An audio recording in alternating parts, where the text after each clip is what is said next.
This is CGTN, China Global Television Network.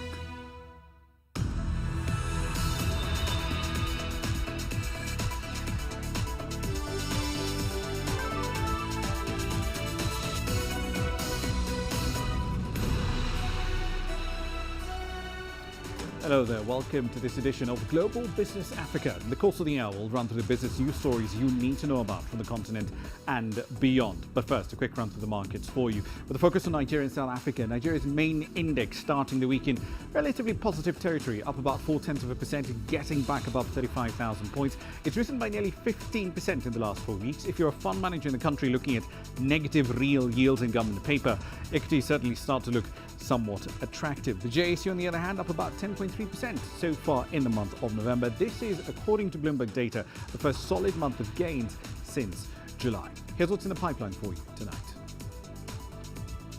OPEC Plus leaders are meeting in Vienna, seeking to delay a boost in production. Zimbabwe hopes to mobilize nearly $5 billion in tax revenue for next year. And China's economic recovery continues to improve. All right, then let's start the hour in the world of oil. OPEC and its allies headed into a two-day meeting today with ministers still seeking a compromise of some sort on proposals designed to delay a production boost. The 23-nation coalition, led by Saudi Arabia and non-OPEC member Russia, is debating whether or not to maintain the output cuts at current levels, deferring the scheduled increase that ideally should start in January. Some members are concerned that global markets are still way too fragile to absorb additional amounts of oil, particularly after Libya's output soared. Others, however, are keen on selling more crude into the market. Now, the meeting of the OPEC Plus group and its allies follows Sunday night's talks where members failed to reach consensus. The Johannesburg Stock Exchange has just announced a deal with China Investment Information Services. It's a subsidiary of the Shanghai Stock Exchange. The deal is designed to provide limited JSE market data access to local distributors in mainland China. Here's CGTN's Angela Coppola with the details. The deal forms part of the JSE's long-term focus to grow and deepen the local market by attracting new clients to trade and invest in the country. So this is really all about the flow of data is our current step. And the main driver for this step is to get our real-time trading data on screens, on terminals in mainland China. We push our data from Joburg through to Hong Kong. They carry through to Shanghai, and then they use their distribution network and contract directly with some local vendors.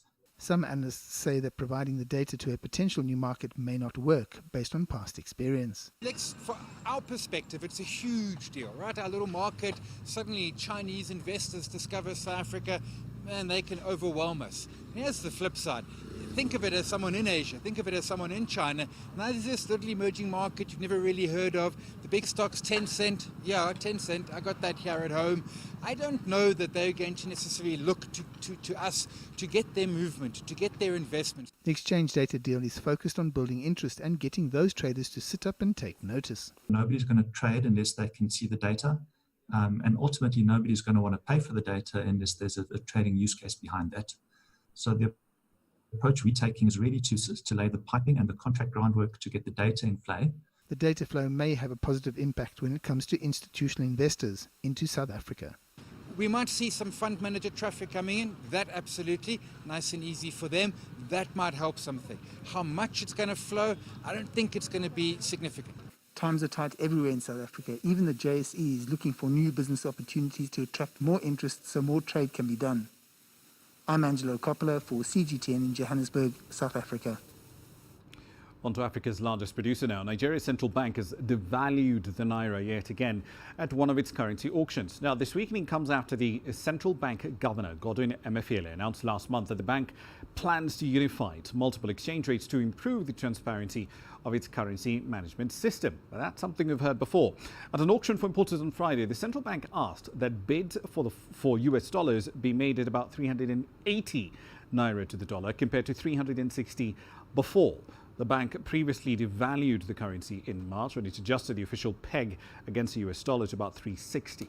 Now, the NAFEX, which acts as a sort of spot rate for the naira, has been relatively stable around 388 to the dollar since mid-May, following a recovery in oil prices.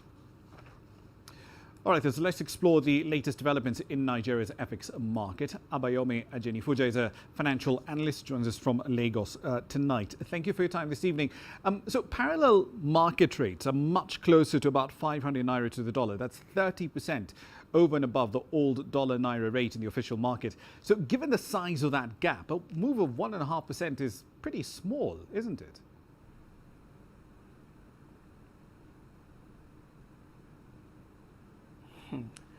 Thank you and good evening. The exchange rate today, excuse me, is about 386 or 396 thereabouts. That's the official rate.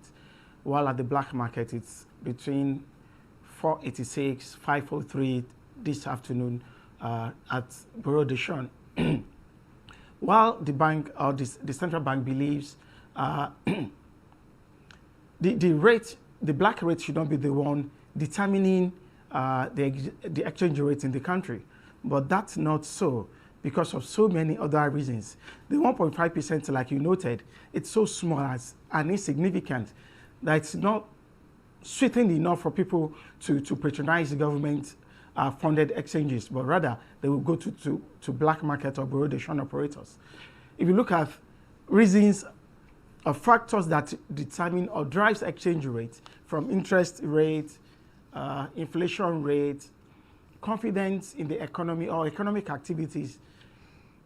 If you take at all these together, you see that the nation is not doing so much well now, particularly after the COVID FX crisis the country is having due to poor sales of oil.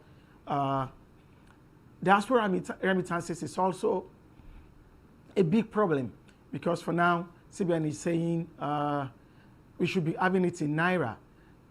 The autonomous sources where people could get dollar to bring down the prices or the difference between the black market and all that are not so available. So people are less are having less option to choose from. So as of today, the exchange rate is not too good. But I heard some minutes ago that the CBN had permitted diaspora remittances to be taken in dollars. Right now, I think with that, people will have more dollars in their pocket, and then it will drive down considerably the exchange rate, particularly at the black market. I will look at the 30%, like the gap, or the 1%, 1.5% devaluation we just had, or the difference the government just added to its own rate. It is still not good enough because our economy is speculatively driven when it comes to exchange rates. People are holding dollars not because they needed dollar for anything, but they're just trying to audit to sell to the highest bidder. It's so unfortunate that this is where we are, and we've been saying that CBN should do more.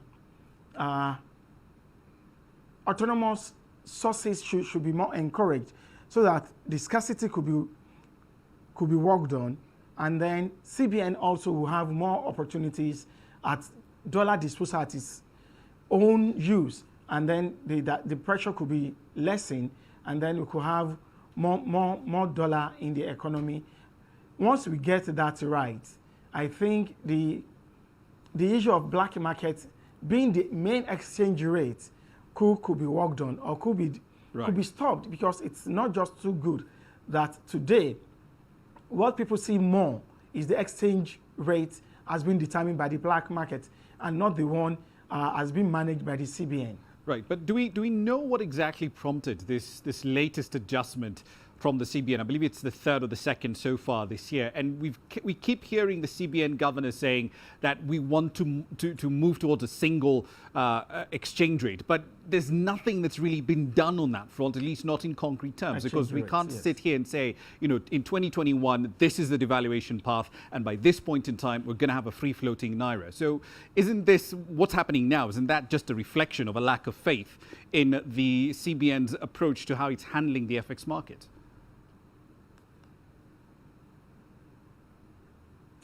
Yes, you could be right. You know, let me start from the first question. What could have prompted the CBN to change or to devalue naira by 6 naira? And to some of us, the rate today probably is not the exact rate naira should be trading because the demand and supply has not really been active. Now, the reason is so simple. CBN is trying as much as possible, unfortunately, to mirror what's happening at the black market so that it could be more, its rate could be more probably closer to it or mirror it or bring down the rate. That's what they are trying to do. It's as simple as that. They wanted the rate to reduce from the black market rate to what it's manageable, and that's why they've been saying it's whatever is happening in the economy is speculative, that their rate is real, in as much as their rate could be acceptable to be real, but activities like you have also noted, it's not good enough to establish the exact rate of naira. By 2021, we won't know because CBN has not come out with what the path to devaluation will be. But we all know, except certain things change in the Nigerian economy. 1, productivity base. 2, the FX crisis.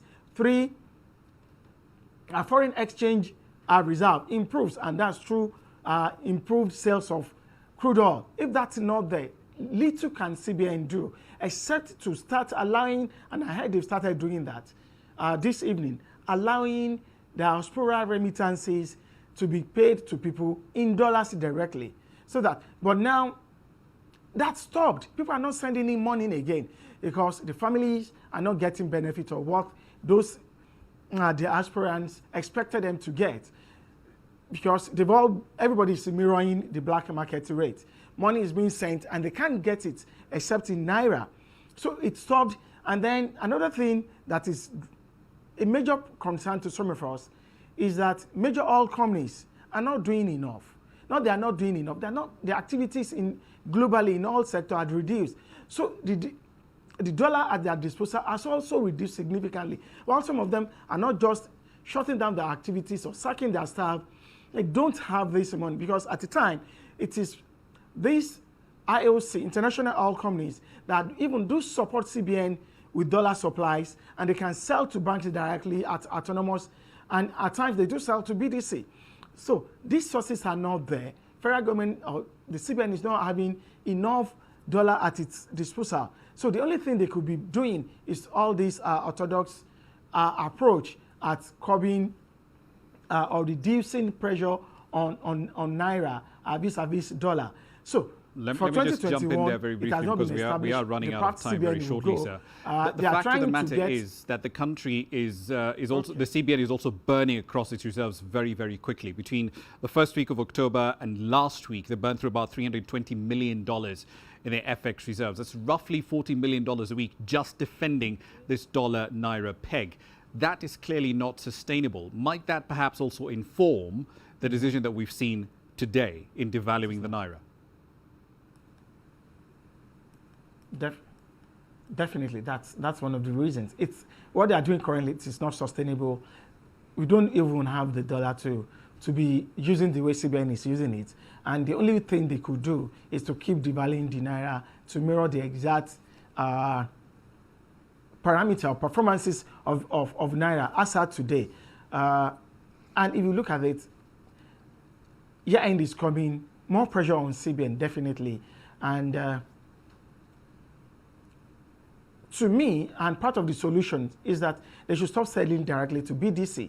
BDC should source their money from autonomous market so that dollar could be made available to those industries of factors of production that are real economically and that can drive this economy until our productive capacity increases, until we start having to sell things in naira, probably our crude oil.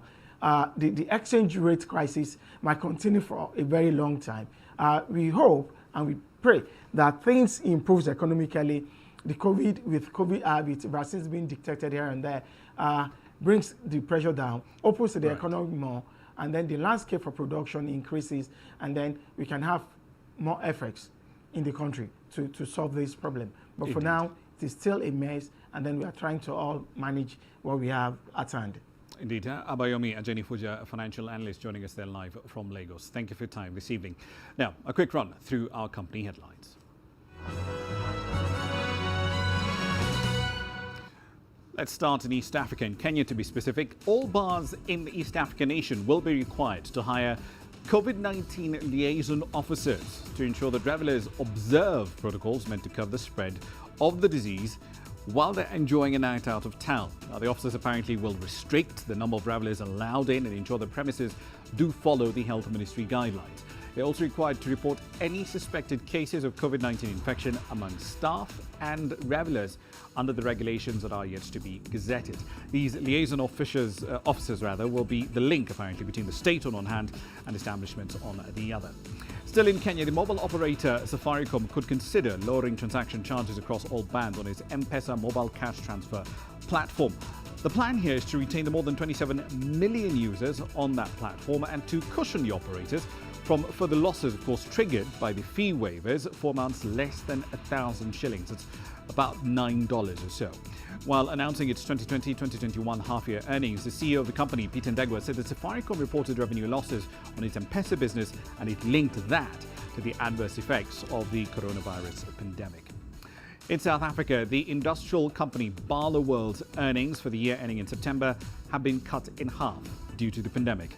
Revenues for the period are down 17% to $3.2 billion compared to $3.9 billion a year earlier.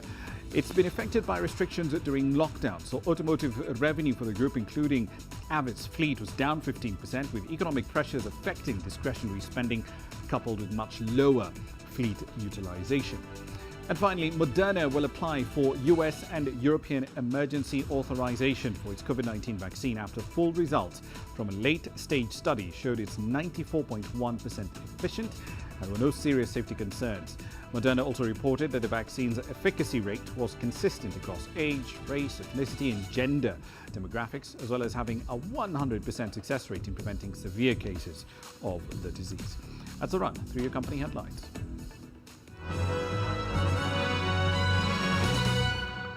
You're watching Global Business Africa. Time for a short break. Here's what's on the other side.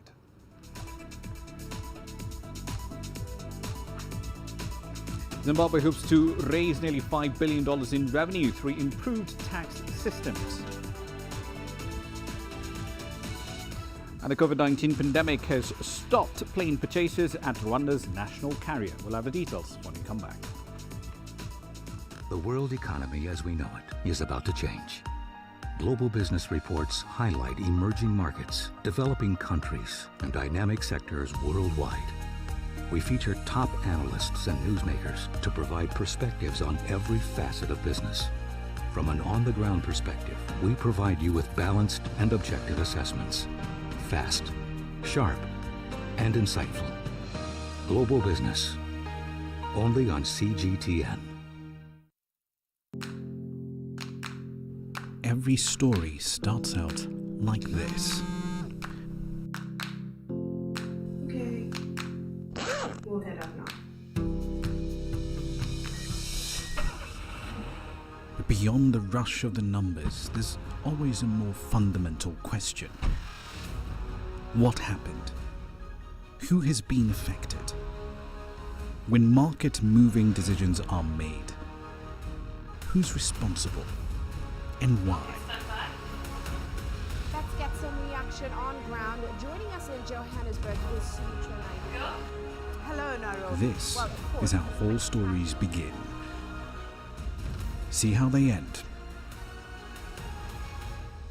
Only on Global Business. Africa is the nexus of enterprise, and global business will tell you why it matters. From the mega investment projects to multi-billion-dollar mergers and acquisitions. Africa today collects, just in terms of revenues from taxes alone, $545 billion a year. If you take 10% of that and you devote it to the energy sector, problem solved.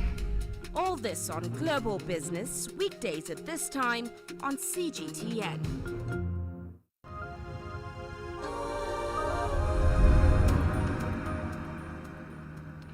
Welcome back to the program. Let's head over to Zimbabwe. The country's finance minister is planning to mobilize about $5 billion in revenues over the next 2 years by widening the tax base in part, but also improving the efficiency of tax systems. The Southern African nation has a very limited scope for any external borrowing and has been tackling the leakage challenges in domestic revenue collection.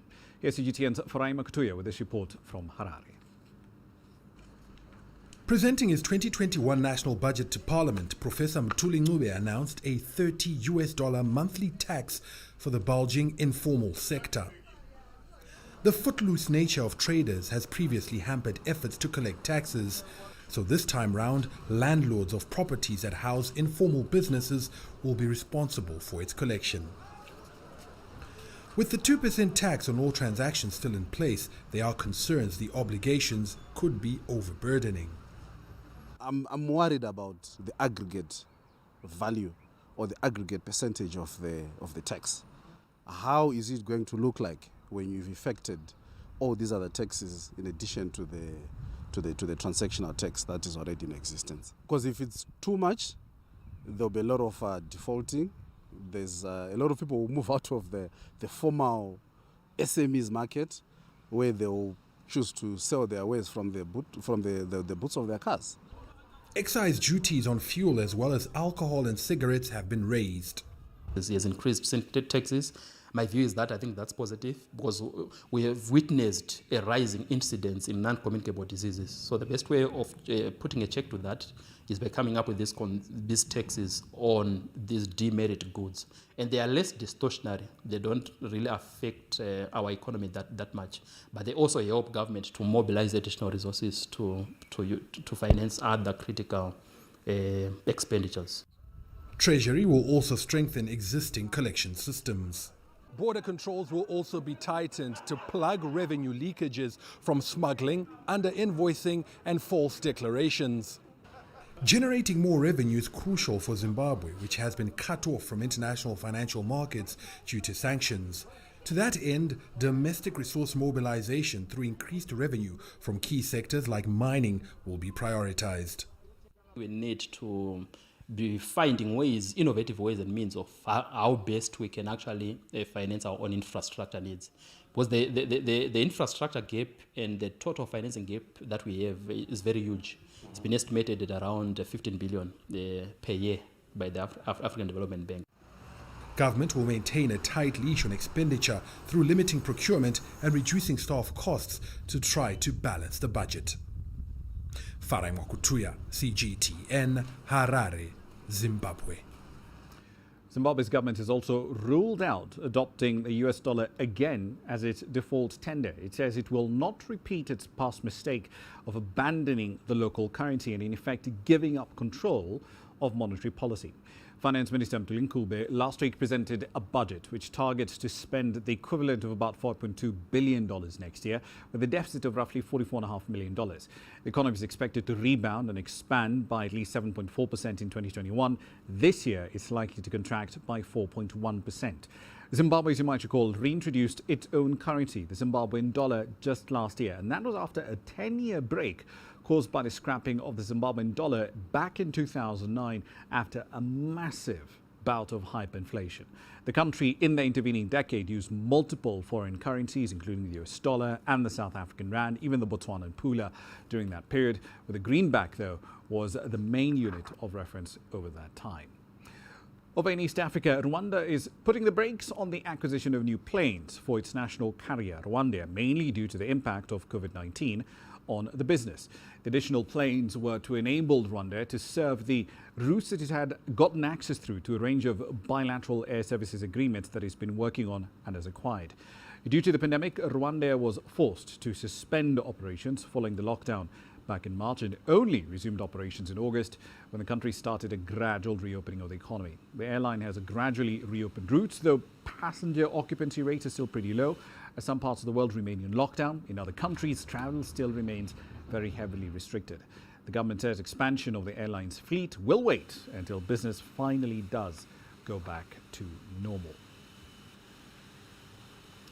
Now, 2020, despite everything that has happened this year, has still seen the 24th edition of the Cairo ICT Trade Show and Fair being held. There are more than 500 firms present from 18 countries in this year's event. CGTN's Yasser Hakim was there.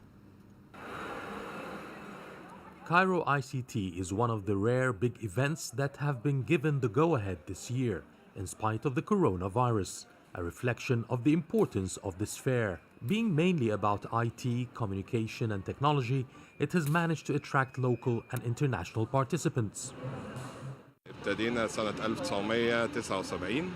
We are one of the oldest companies in the market in this field. We started in 1979. We are agents to 25 international companies from various sectors. We participate in the fair every year with several of our clients depending on the theme or demand in that year, because we guarantee good traffic and marketing opportunities in the fair.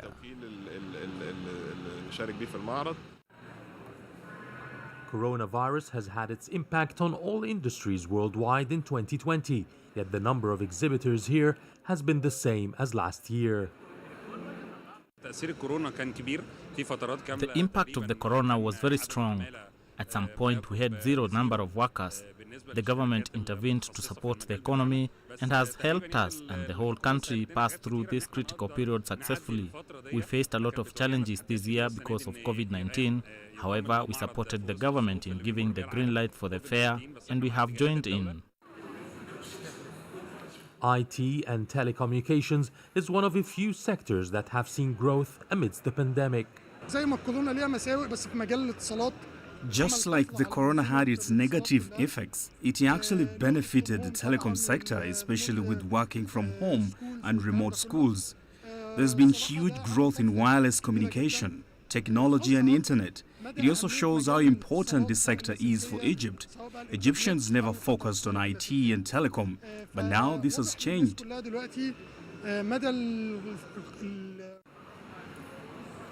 A sector that has acquired a separate hall at the fair for the first time instead of several booths is transportation. Egypt has been undergoing a multi-billion-dollar major overhaul of its public transport, especially the railway and metro system, and it was well represented at the fair. This is our second project in Egypt. In our first project, we produced 25 new air-conditioned rail cars for the metro line. This year, we are delivering another 32 rail carriages for Line 3 of the metro in Cairo. The success of Cairo ICT with a high number of participants and visitors is a positive sign of a gradual economic recovery from the COVID-19 pandemic. Yasser Hakim for CGTN, Cairo. On to Senegal. It's the latest African country to test 5G networks. The mobile network operator Orange Senegal conducted its first test this week in partnership with Huawei.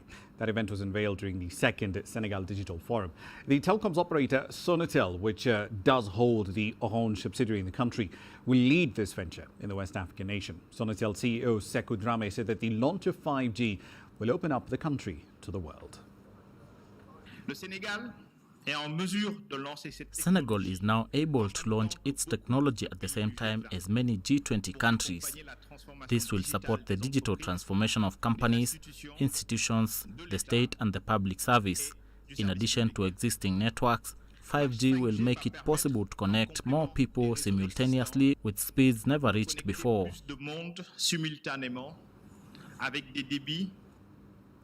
On to North Africa now. There are only dozens of used bookshops, or rather sellers of used books, in Tunisia. The majority of them are threatened with closure as buying habits change, particularly given the lockdowns in the country that have been imposed in order to control the spread of COVID-19. The oldest bookseller in the capital city of Tunis has launched a distress call to save his shop. Hundreds of readers have joined that campaign. Fawzi Vili was only 17 when he joined his father Bouraoui as a bookseller apprentice here in downtown Tunis. Now there are over 300,000 books from all categories, including novels, essays, history books, collections of poetry, philosophy, academic and scientific research, as well as surveys by ancient and contemporary authors in 6 languages. The shop owner says the business is no longer lucrative as the number of clients is in decline. I remember when clients used to queue up in front of my bookshop early in the morning when it was still closed. People were passionate about reading. They used to come to discover new books. It was a pleasant job. But now, Tunisians have deserted the few remaining bookshops in the old town in Tunis. Fawzi refuses to give up the business he inherited 2 decades ago after spending more than 53 years in the used bookstore. The crisis hit hard during the pandemic, but it had started several years ago. I have 2 employees and monthly electricity bills. I refuse to shut down my shop and I prefer to resist. I also promised my late father that I would never sell the boutique as many booksellers did to survive. Iman learned about the bookshop crisis through social media. The PhD student and researcher came to support the Dean of Tunisian Booksellers and his Temple of Knowledge. Supporting this business is everyone's responsibility. Searching for information on the internet is easier than in hundreds of books, but coming here is much more informative and fun. Browsing through a book is an exceptional experience. It's better than browsing the internet. Tens of thousands of Tunisians have signed an online petition calling on the Ministry of Culture and the Education Ministry to revive the book sector and promote reading habits among students and pupils. We've urged the government to dedicate a special fund in the 2021 budget to support booksellers. Tunisia cannot afford to lose the few remaining bookstores. Encouraging reading and financing education and culture is the state's responsibility. Fawzi Vili says the oldest bookstore in Rue d'Angleterre will remain open as long as Tunisian and foreign readers are tempted to visit the old bazaar and to buy his used books. The bookseller of Tunis has refused many donations from civil society organizations. Some online campaigners have offered to launch a website for the bookshop. However, Fawzi clings to the old shopping habits. Adnan Shawishi, CGTN, Tunis. You're watching Global Business Africa. Time for another break. Here's what's coming up next.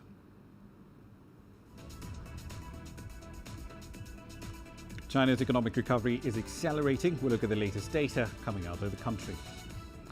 And they may be hilarious or just plain old weird to you, but emojis apparently are now quite the cash cow. We'll explore how next.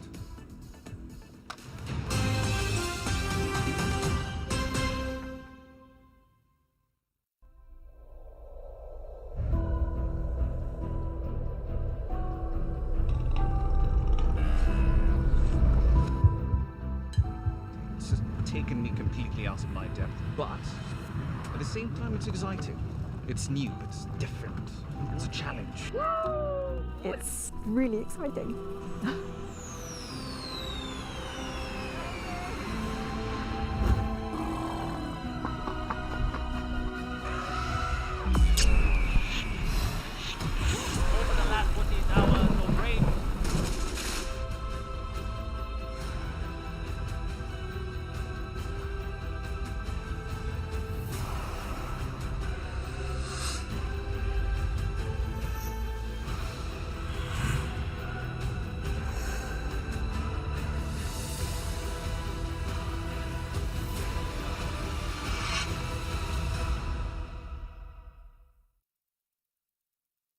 Business in Africa is at a crossroads. We celebrate those who are adopting and thriving despite the challenges, from grassroots to big businesses. Global Business takes you along for the ride as we track the making of a giant. Only on CGTN.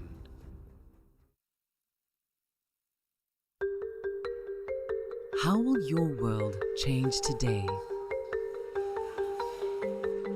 What happens here? what happens there? Or what you make happen for yourself? If it matters to you, it matters to us too. Your stories are the stories that need to be told.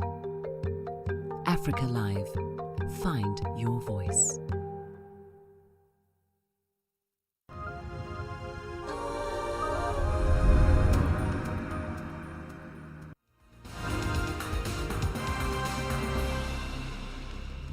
Welcome back. Let's run through some of the stories making you headlines at this hour, starting in Ethiopia. The country's Prime Minister, Abiy Ahmed Ali, addressed Parliament on Monday. His speech focused on the month-long military operation in Tigray against the TPLF. Prime Minister Abiy refuted claims that the army would destroy Tigray's capital of Mekele. He also claimed that federal troops had not killed any civilians. The TPLF had accused federal troops of targeting civilians during their military operation. Also, the United Nations says that the death toll of people killed by Boko Haram insurgents in Nigeria over the weekend has gone up to over 100. Earlier reports by security agencies had put the death toll at 43, but according to the UN resident coordinator in Nigeria, Edward Kalon, the number of people slaughtered by the militant group could actually be as high as 110. Farmers who are harvesting crops in Borno State were attacked by armed men in the Jere local government area in what the UN is describing as the most violent direct assault on civilians in 2020. Still on security issues, terrorist attacks in Somalia continue to undermine government efforts at realizing national security. The country has been ranked as among the world's most dangerous places according to the Global Terrorism Index. And finally, the Palestinian President Mahmoud Abbas is holding his first international trip since the COVID-19 pandemic began. Abbas starts in Jordan to meet King Abdullah, then he travels to Cairo to meet President Abdel Fattah el-Sisi. The Palestinian president's tour aims at focusing reconciliation efforts with Hamas and the talks with allies on the future of the peace process under Biden's administration. That's a run through your headlines.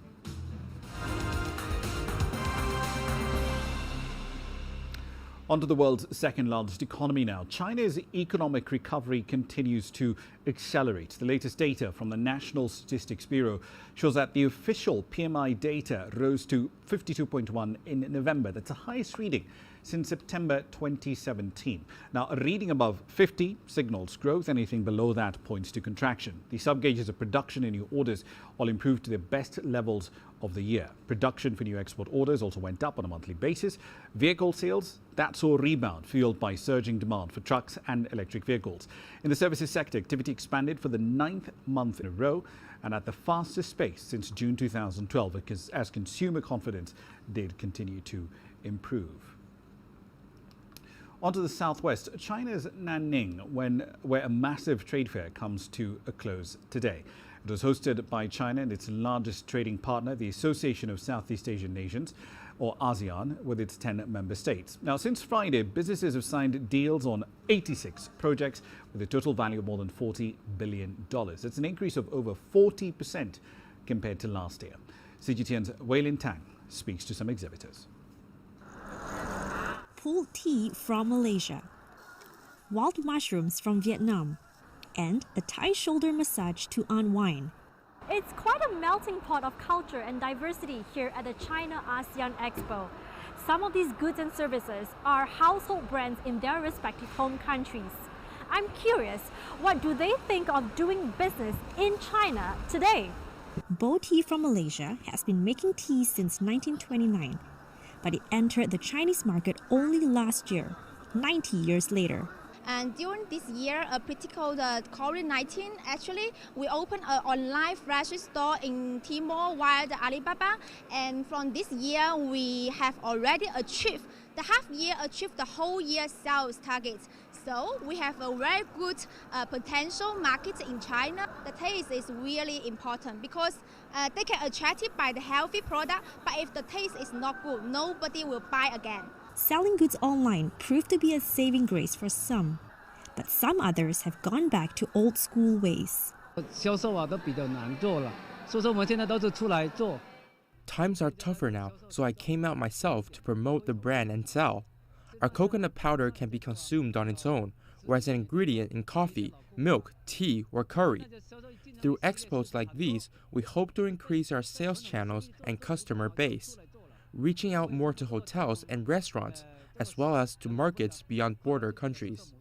Coffee sales in China at their absolute amount are 10 times higher than that of Vietnam. Chinese consumers today are multi-layered. We used to only sell instant coffee. Now we have a variety of kinds for customers to choose from. Our recently launched drip coffee targets the higher-end, white-collar market. Of course, this expo isn't all just about food and drinks. Chinese companies from various industries are also vying to further penetrate the ASEAN market with its combined population of nearly 650 million people. This company says its machine launched early this year is able to produce 300 mask pieces in 1 minute. We find that there is still a huge need in ASEAN countries for machines that make epidemic prevention materials. Their production capabilities are slightly weaker and still reliant on Chinese technology. Due to China-US trade tensions, some US companies may be looking to shift their production bases to these countries. For this reason, we too are now looking at ASEAN. There are QR codes everywhere here for you to scan. It leads you right to the product's webpage where you can keep tabs on promotional activities and where you can place an order anytime and they can deliver this right to your doorstep. Now, how can I leave this place empty-handed? I'm gonna get some durian snacks for my Chinese colleagues and friends. Wei Lian Tang, CGTN, Nanning, Guangxi Zhuang Autonomous Region. On to Europe now. Budapest's public cycle sharing scheme is being shut down for an overhaul. This comes as a report links at least a quarter of COVID-19 deaths in Hungary so far with the country's air pollution. Now, critics, however, are questioning this particular decision. They argue that cycling is environmentally friendly and it's a way to avoid possible COVID-19 infection, which may happen on public transportation. Here's CGTN's Linda Kennedy with this report.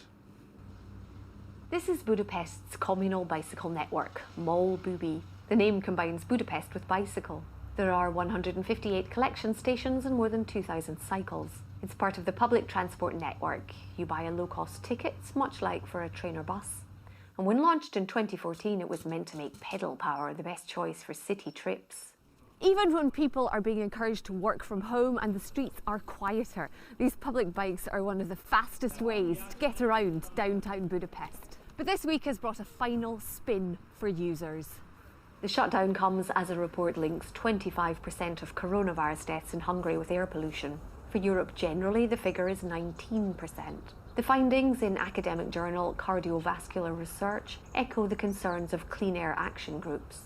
In Hungary, the air pollution is one of the worst in Europe. There is clear correlation between the air pollution and the number of deaths due to coronavirus. If somebody is already exposed to air pollution, then his immune system, his health is impaired. In normal times, shutting an environmentally friendly transport choice would spark criticism. Now it also pushes public bikers onto traditional transport during a pandemic. At the Hungarian Cyclist Club, we are very sad about the closure of the MOL Bubi. We think that it contributes to a better and greener Budapest. On trains and trams, you are together with people and people are coughing around you. You don't know if they are sick or not, or they are just coughing because of the weather. I think the risk is very high because you are close together with lots of people in a tiny space. And the cycling is one good solution to avoid it. The Hungarian government has already acted to help commuters avoid trains and trams. They made driving easier with free parking. But the hunt for space means cars repeatedly circle, adding fumes to the air. The Bubi cycling network is due to return in spring 2021. With reports the bicycles are to be made lighter and easier to use. The city's transport company declined to respond to concerns that cyclists will be forced back on public transport. But some fear the population will have lost the chance to ride out the pandemic during what's predicted to be a tough European winter. Linda Kennedy, CGTN, Budapest. COVID-19 infection rates across the European Union continue to rise, and that in turn has pushed some member states to seek further measures to stop the spread of this pathogen, including the closure of ski resorts over the upcoming festive season. The idea put forward by the German Chancellor Angela Merkel came shortly after she announced that Germany's partial lockdown, which was supposed to end next week, will now in fact be extended up to the 20th of December. Earlier this year, an Austrian ski resort became a coronavirus hotspot after returning ski parties led to the infection of thousands of others across the continent. CGTN's Natalie Carney has this report. Snow has begun to fall on the mountain slopes of Germany's southern state of Bavaria. While preparations are still being made for what would be the opening of the regular ski season in a couple of weeks, the fact is they will be closed until the new year. As of now, we are closed over Christmas through to the 10th of January. This is for us, of course, a catastrophe.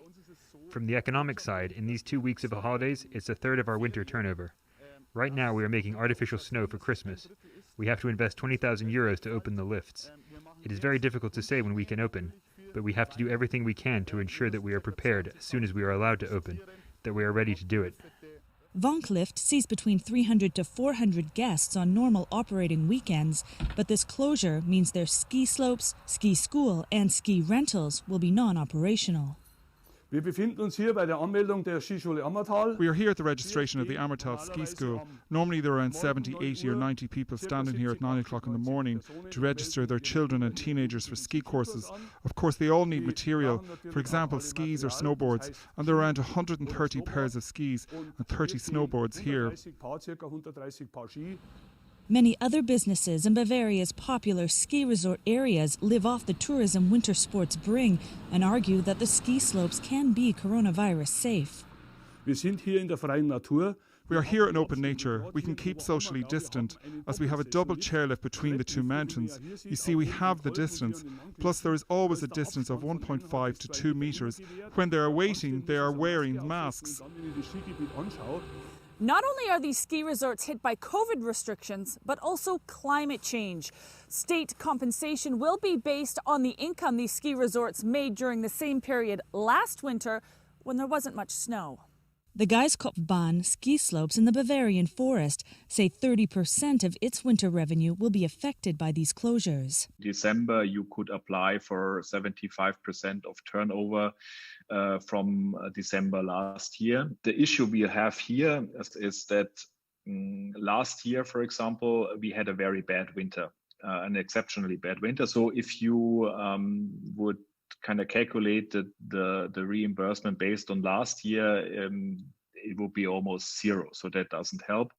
Italian Prime Minister Giuseppe Conte has joined his German counterpart in calling for all European ski resorts to close, while French President Emmanuel Macron has already announced slopes in the French Alpine region will remain shut until 2021. But Austria has already rejected the idea, with Chancellor Sebastian Kurz saying that skiing is part of his country's national identity. His government has, however, forbidden all resort after-parties. Natalie Carney for CGTN in Oberammergau, Germany. Now, unless you happen to be a fossil like me, emojis and social media stickers apparently are now part of many people's online lives. But where do they come from? Why do people even bother making the damn things? Well, it turns out designing them and selling them can be a good way of making a bit of money. Yang Junyi has that report. The emojis and mobile stickers that we like are constantly changing. People get tired of the old ones and look for ways to pick up on the latest buzzwords. That means the designers need to upgrade their work from time to time. Even Tencent last week came up with 6 new ones for its official emoji set.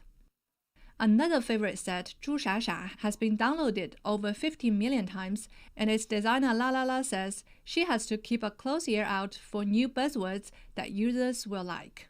Coming up with a new emoji is not a quick or a casual matter, however. We are often inspired by popular buzzwords while designing stickers, but we have to select the phrases we are going to use carefully. Many of them will only be popular for a short time, while designing a sticker set can take a long time. We usually launch 3 to 4 sets a year. But once a sticker series like 猪傻傻 receives high public recognition, it can become a brand in itself, allowing the designer to make some serious money from it. We make money mainly from donations from sticker users, from sales of derivatives and partnerships with other brands. We mainly focus on selling derivatives as it's a more stable income source.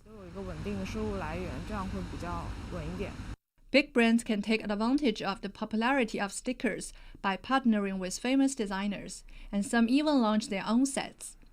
Both Pepsi and Starbucks have introduced their own sticker sets on WeChat, and experts say that's an excellent way for brands to stay in touch with their consumers.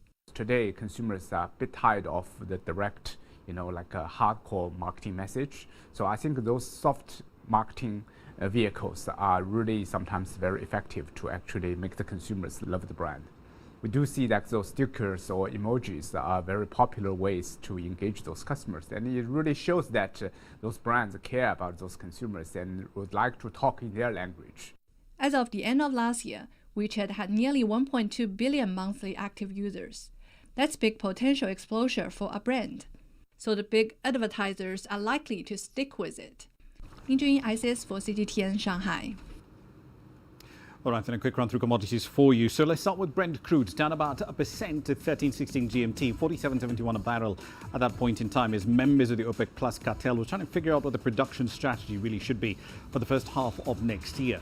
A formal decision should be expected tomorrow. Essentially expect a rollover of a continuation of existing cuts really up to the end of March. The demand picture is certainly a rather interesting one. Take jet fuel out of the equation because, well, aviation's messed up around the world, and oil demand in China and India is more or less back to where it was before the pandemic. Demand in European markets, on the other hand, that has been battered by lockdowns. Gold continues to fall out of favor with investors, down 0.7% at 13.15 GMT at $17.74 an ounce. Since the start of August, it's fallen by at least 10%. Here's what's coming up next.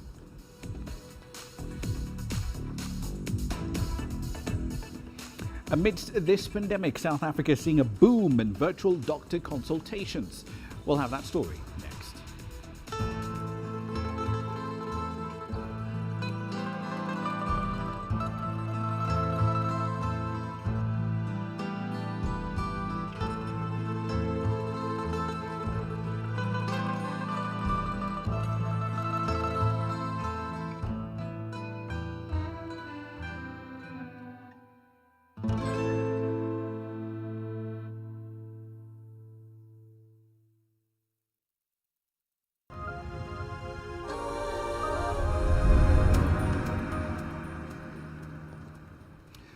Welcome back. Now, as South Africa does see a resurgence in COVID-19 cases, there's been a bit of a silver lining to what's happening in the country. There's been unexpected growth in telemedicine, or virtual consulting if you prefer, during the COVID-19 lockdowns. Ideally, this does protect both patients and doctors from exposure to this particular virus. Here's CGTN's Julie Shire with that report. South Africa's coronavirus lockdown sparked a need for telemedicine or remote consulting. Medical aid company Discovery saw demand skyrocket through its Doctor Connect platform 3 years after it was launched. It estimates growth has accelerated at least by 5 years. What we saw during COVID-19 was multifold increases. For example, the total number of consultations that we did in February 2019, we did those in 1 day in March 2020. It peaked in July. We've noticed that it's come a little bit down from that peak since COVID-19 infection rate has reduced in South Africa a bit, but it actually stays meaningfully higher than we've ever seen before. Dr. Connect links South Africans to a global network via a smart device. Examinations are done by phone or video link, protecting both patients and doctors. We very much prefer a video consultation because as a doctor myself, it retains the intimacy between the patient and the doctor. We are now plugging remote devices into these virtual consultation platforms, into the Doctor Connect platform, that allows a doctor to do some of the things that you're used to them doing to you when you're sitting in front of them. So they can look in your ear, they can look in your throat or up your nose, they can listen to your heart sounds. Just 50% of follow-ups need to be done face-to-face unless surgery or hands-on treatment is required. HIV clinician Dr. Sindiziwe Van Zyl switched to WhatsApp well before the pandemic, and it's been a useful tool through the lockdown. It is quite risky to come to GP practice or to go to a hospital, and so we're trying to minimize that as we go into our second wave. Obviously, it's not as much money as seeing a patient face to face. So obviously, my income came down, but that was fine for me as long as my patients were at home and they were able to continue with their treatment. With the second wave gaining momentum, South Africans are still afraid to venture out. Many are also struggling with the uncertainty and isolation, another issue being tackled online. A lot more corporates and a lot more people wanted talks around mental health. And I'm very open about my journey with depression and mental health. So I did so many webinars around mental health because during COVID-19, that has been a very big issue. Until a vaccine becomes a common treatment, virtual consults will be safer and more effective than going into a hospital or medical facility where there's still a risk of contracting COVID-19. Julie Shire, CGTN, Johannesburg, South Africa. Still on health matters, but this time in Kenya, the country's health minister is arguing that it's simply not sustainable for insurance companies to cover the costs associated with the treatment of COVID-19. Currently, some medical insurance providers do cover costs at designated government facilities. But as CGTN's Enoch Sikolia now reports, many patients are left with massive and often crippling hospital bills. Benson Musungu was insured when he first entered the emergency room. Doctors at Aga Khan Hospital in the Kenyan capital, Nairobi, thought he had pneumonia. After 3 days of hospitalization, he received a COVID-19 diagnosis and his situation changed. They told me that because it was an epidemic, epidemics are never covered across the world. And you see, I went there not knowing that I'm going to use my money because I knew I was going to do it, to use a cover. But the cover now has been withdrawn. Now I'm on my own. 15 days in the ICU had left him with a hefty bill, all to be paid out of pocket. By the time he was recovering, the total was over $22,000. The cost of protecting doctors, nurses, nutritionists, and cleaners was passed on to him. Musungu says he had to pay $270 per day just for PPEs. And that is nothing to do with medication. It's about protecting the person who is coming to see a COVID patient. And that is only the PPEs. Now, we go to oxygen. Oxygen at Aga Khan per hour is 300 Kenya shillings. That's $3. $3 by 24 hours. Then times this 15 days I was in hospital. Yes, in the ICU. So you can tell me how much that is. Dr. Ahmed Omar, the Deputy Director at the Africa CDC, explains that supportive care is where the accumulation of bills begins. Supportive treatment will require special equipment. It requires specialists. It requires different combinations of medications. And all these combinations of medications take time. So you'll find someone in hospital for at least 10 days. Most of them are above 2 weeks. And every day, some procedure or the other is being done. That is what makes it expensive. With the management of COVID-19 becoming a very expensive affair for a majority of the African population, Africa CDC says African governments can do a lot to help. Governments can be able to subsidize the costs by one, being the ones who are procuring what is required, because then they procure it at a pooled procurement rate which is less than out in the private sector. They don't make a profit, so it means what is being passed on to the patient becomes less. With a second wave of COVID-19 infections making its way through the Kenyan population, Dr. Omar maintains that knowledge and personal responsibility remain the best weapons against the highly contagious virus.